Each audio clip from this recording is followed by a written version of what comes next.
In this module, we will commence with AD-AS interactions and simultaneous equilibrium in goods market, capital market and labor market. The basic feature of classical model is that it is called as a full employment model. This means that under classical approach, economy is always at full employment level of output or at the potential level of output. This was then followed by Say's law, which underpinned that supply creates its own demand. For the classical, whatever is produced in the economy will be consumed. They promoted the idea of laissez-faire, which meant let there be no interference by the government if the economy wants to achieve efficient allocation of resources. Thus, they came down to the explanation of classical dichotomy, which exclusively differentiates between the real variable and the nominal variable. As according to them, output is always at the full employment, the change in money supply cannot alter the real variables such as real output.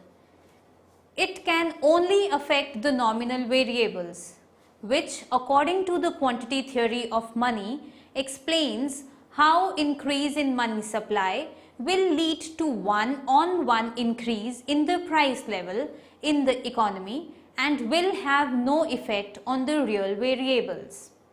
Along with this, they also explain the value of output and distribution of value in their theory. According to the classist, the value added to the output by each factor of production, namely land, labor, capital and entrepreneur, is distributed amongst them as their earnings. This means out of the total value of the output, the contribution made to the output by the labor is taken by them in the form of wages, rent to the landlords, profit to the entrepreneurs and interest to the capital. So, according to classical, when there is equilibrium in the goods market, there is simultaneous equilibrium in the labor as well as the asset market. This is governed by the determination of real output through AD-AS interactions and then equilibrium in the labor market, thus determining the real number of labor used for the production and hence the real money supply determining the equilibrium in the asset market. Thus, classical model is also called as the full employment model because they believed that free market forces of demand and supply lead to full employment of resources through the automatic adjustment in overall price level, wage rate and interest rate. The AD and AD model is a macroeconomic model that explains the price level and output through the relationships of aggregate demand and supply. It is one of the primary simplified representations in the modern field of macroeconomics. The conventional supply and demand model is actually a Keynesian visualization that has come to be widely accepted image of the theory. The classical supply and demand model, which is largely based on the Say's law that supply creates its own demand, depicts the aggregate supply as being vertical at all times. The AD curve is defined by the ISLM equilibrium income at different potential price levels. The downward sloping AD curve is derived from the ISLM model. It shows the combinations of the price level and the level of output at which the goods and assets market are simultaneously in equilibrium. Thus, AD is a function of real money supply, government expenditure, taxes and autonomous consumption. The real money supply has a positive effect on the AD as does the real government spending. The exogenous component of taxes has negative effect unit. The aggregate supply curve may reflect either labor market disequilibrium or labor market equilibrium. In either case, it shows how much output is supplied by the firms at various potential price levels. The aggregate supply curve describes for each price level the quantity of output the firms plan to supply. After studying this module, you shall be able to know the concept of simultaneous interaction, understand equilibrium in labor market, understand equilibrium in product market, understand equilibrium in capital market. Next, we will understand the labor market. Labor market determines the number of labor used in the production process and the corresponding equilibrium wage rate. So, to study the labor market, we will plot number of labor against the wage rate. We will use the tools of demand and supply of labor to reach the equilibrium in the two opposing forces. Demand for labor is essentially downward sloping to the changes in the wage rate, thus showing an inverse relation. This simply means that firms will hire more labor when it becomes cheaper. For the labor, it will supply higher labor for a higher wage rate, hence labor supply and wage rate have a positive relation. Adjustment in the real wages ensures full employment. The equilibrium is when demand for labor equals supply of labor. Next, we will discuss the demand for labor, which is represented as DL. The aggregate demand for labor, that is DL, depends on the real wages in the market denoted by W. This in turn has an inverse relation with the wage rate.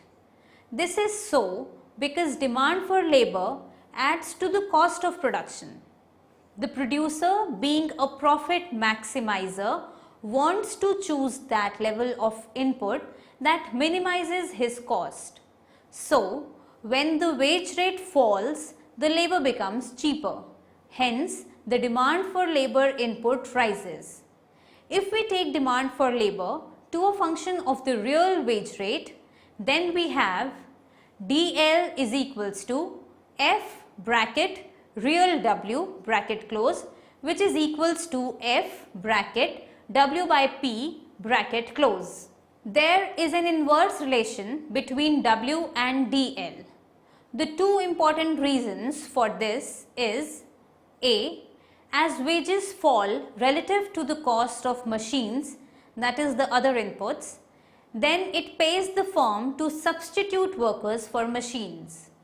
B. As wages fall, value of marginal product of labor becomes greater than W, where VMPL is equals to MPL into P. A firm employs labor up to the point where value of marginal product of labor is equal to the real wage. This is so because if the value of marginal product of labor is more than the real wage, this means that labor is more productive than what it is paid. Hence, the number of laborers can increase. When number of laborers are increased, then the marginal product of labor falls. Marginal product of labor is defined as the increment in the total value of the product caused by employing an additional unit of labor unit, keeping expenditure on the other factors unchanged.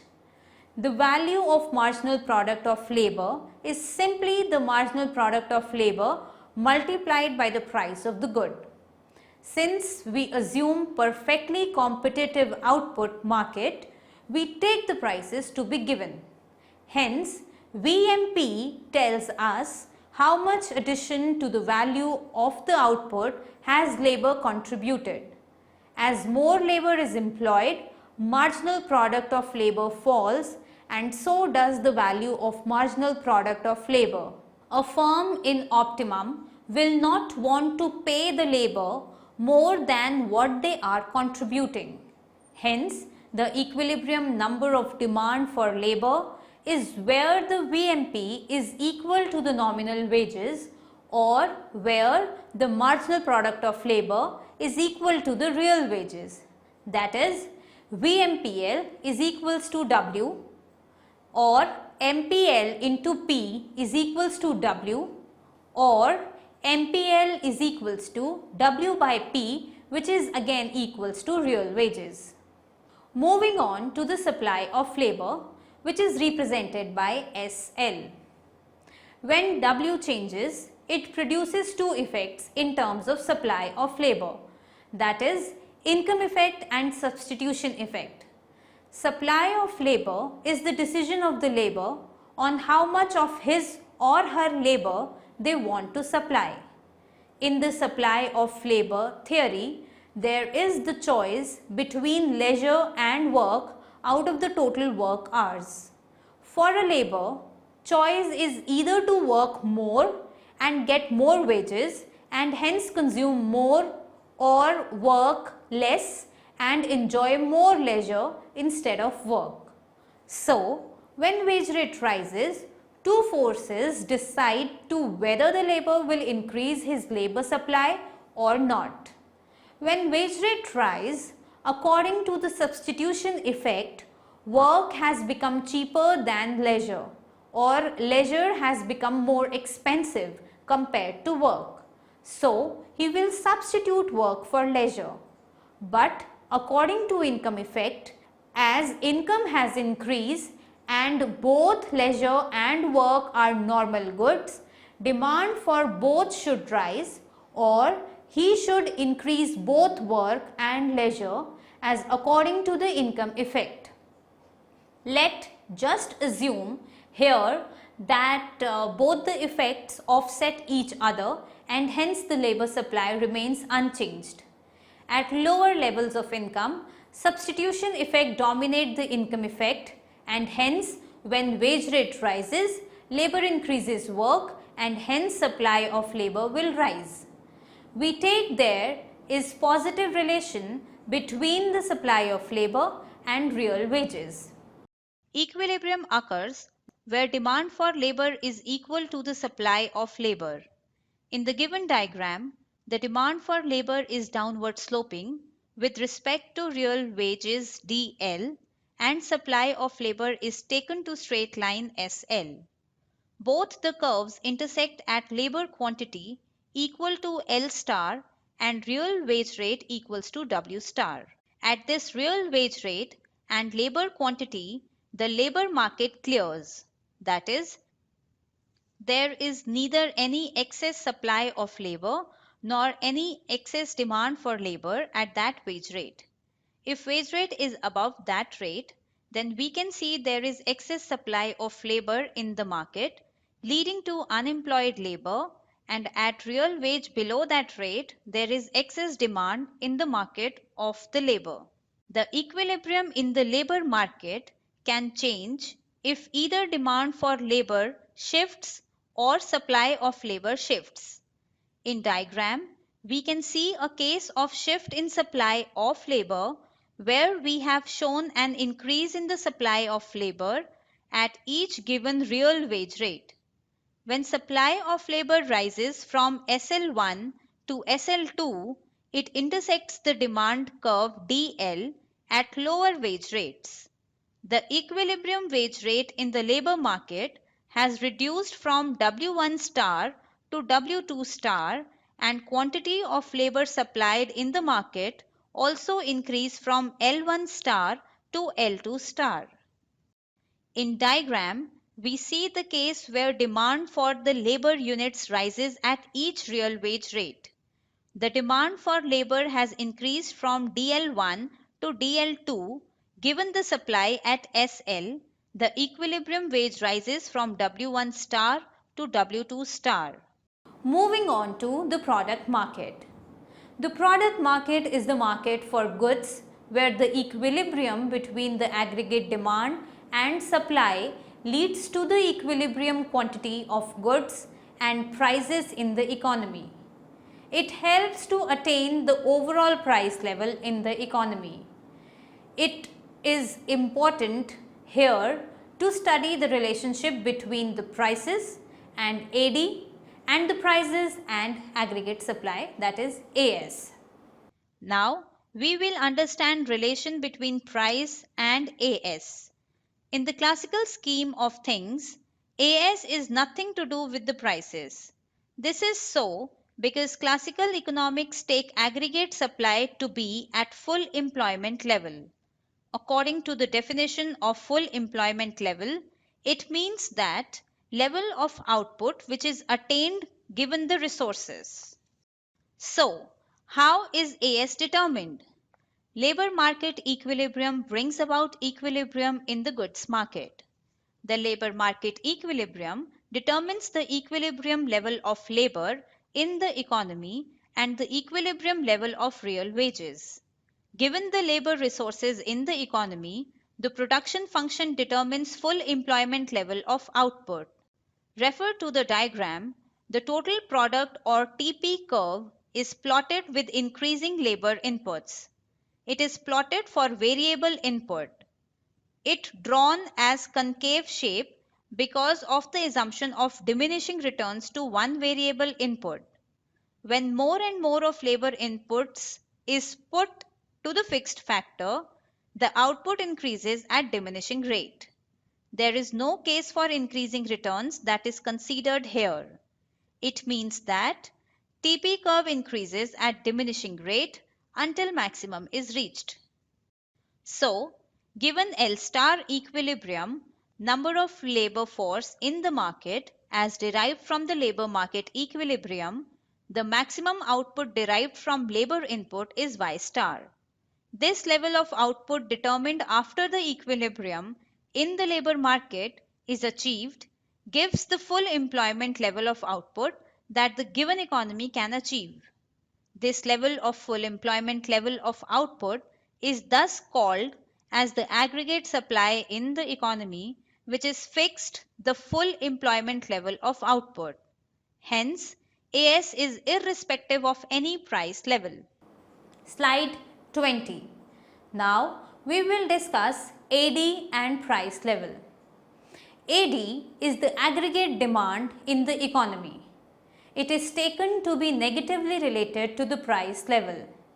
This is so because of interaction in the ISLM curve which make AD respond inversely to the price change. The slope of AD curve reflects the extent to which the real balances change the equilibrium level of spending, taking both assets and goods market into consideration. An increase in real balances will lead to a larger increase in equilibrium income and spending, the smaller the interest responsiveness of money demand and the higher the interest responsiveness of investment demand. An increase in real balances leads to a larger level of income and spending, the larger the value of multiplier and the smaller the income response of money demand. This implies that the AD curve will be flatter the smaller is the interest responsiveness of the demand for money and larger is the interest responsiveness of investment demand.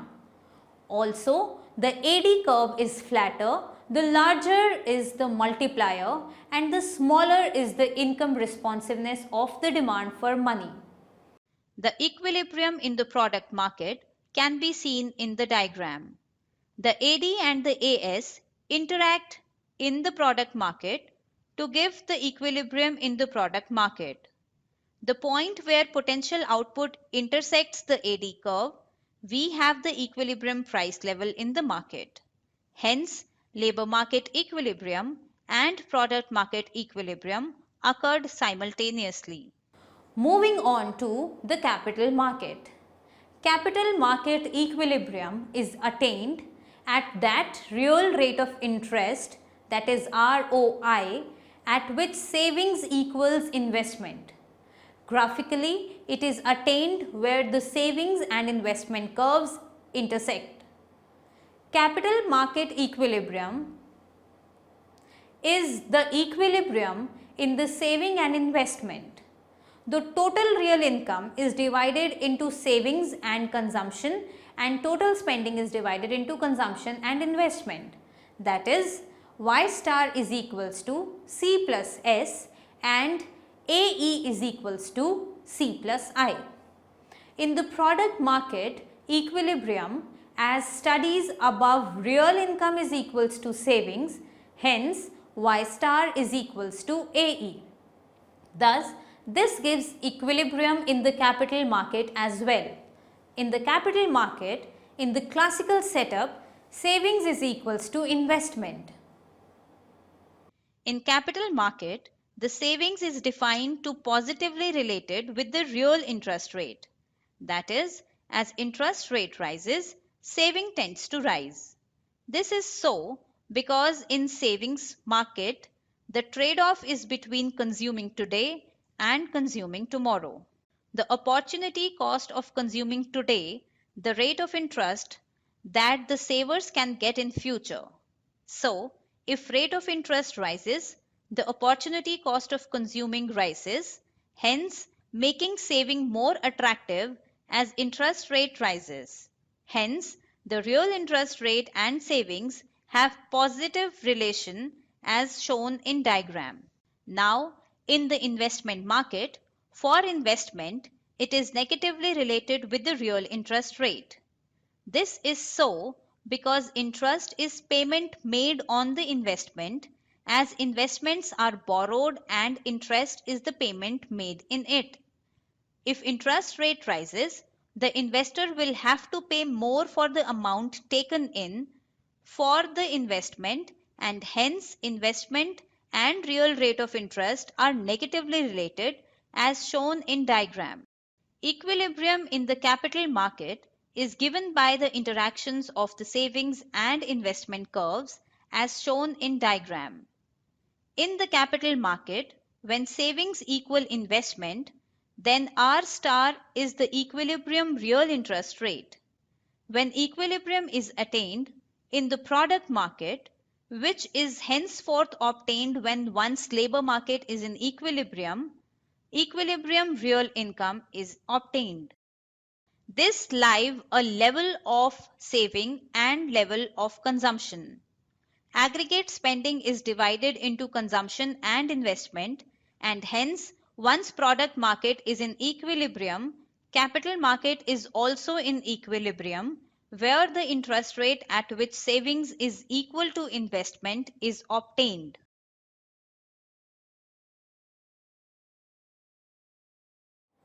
Let us now summarize what we have learned in this module. The basic feature of classical model of full employment are that A. All the markets are interlinked and change in one market brings changes in the other markets. B.